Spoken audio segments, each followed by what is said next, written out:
காய் ஃப்ரெண்ட்ஸ், இன்றைக்கு என்ன பார்க்க போகிறோம்டா, முருங்கை இலையில் ஒரு சம்பல் போடுவோம். அப்போ அதுக்குத்தான் நாங்கள் முருங்கை மரத்தை தேடி வரோம் பாருங்கள்.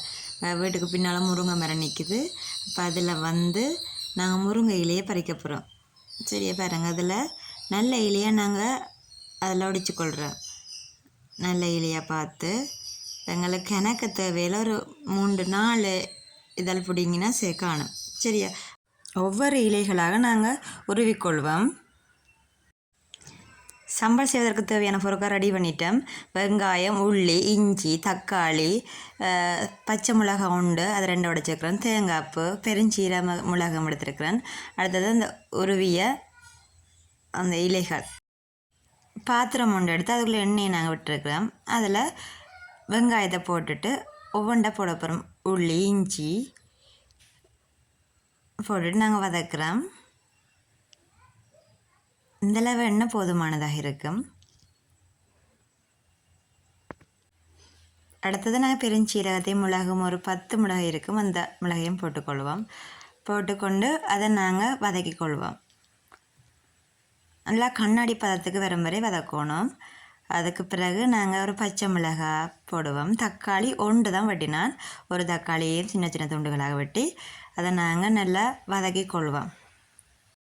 முருங்கையிலேயே எல்லோரும் விரும்பி சாப்பிட மாட்டேனோம். ஆனால் எப்படி செய்து கொடுத்தா ஆனால் விரும்பி சாப்பிடுவினோம். டேஸ்ட்டாக இருக்கும். இதை நீங்களும் வீட்டில் செய்து பாருங்கள். சாப்பிடாதவங்க கூட சாப்பிடுவாங்க.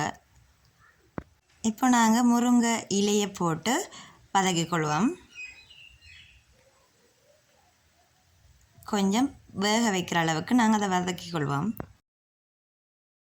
அடுத்ததாக நாங்கள் தேங்காய் பூவை போடுவோம். தேங்காய் பூவும் போட்டுட்டு அதையும் வதக்குவோம். தேங்காய் பூ ஓரளவுக்கு வதங்கும் வரைக்கும் நாங்கள் அதை வதக்கி எடுப்போம். தேங்காய் பூ நல்லா வதங்கினோடனே ஒரு வாசனை ஒன்று வரும்.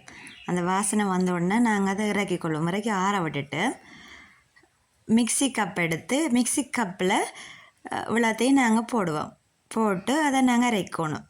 இப்படி அரைச்சி வந்த பிறகு கொஞ்சம் தண்ணியை விட்டு, சிறிதளவு தண்ணி, இதில் தண்ணி காணும், அதை விட்டுட்டு நாங்கள் அரைக்கிறோம். பாருங்கள், இந்த பதத்துக்கு அரைச்சி எடுக்கிறோம். திருப்பி பிறகு நாங்கள் பாத்திரத்தில் வச்சு திருப்பி சூடாக்குவோம். கொஞ்சம் பச்சைத்தன்மை இருந்தால் அதை நாங்கள் மேலதிகமாக சூடாக்குவோம்.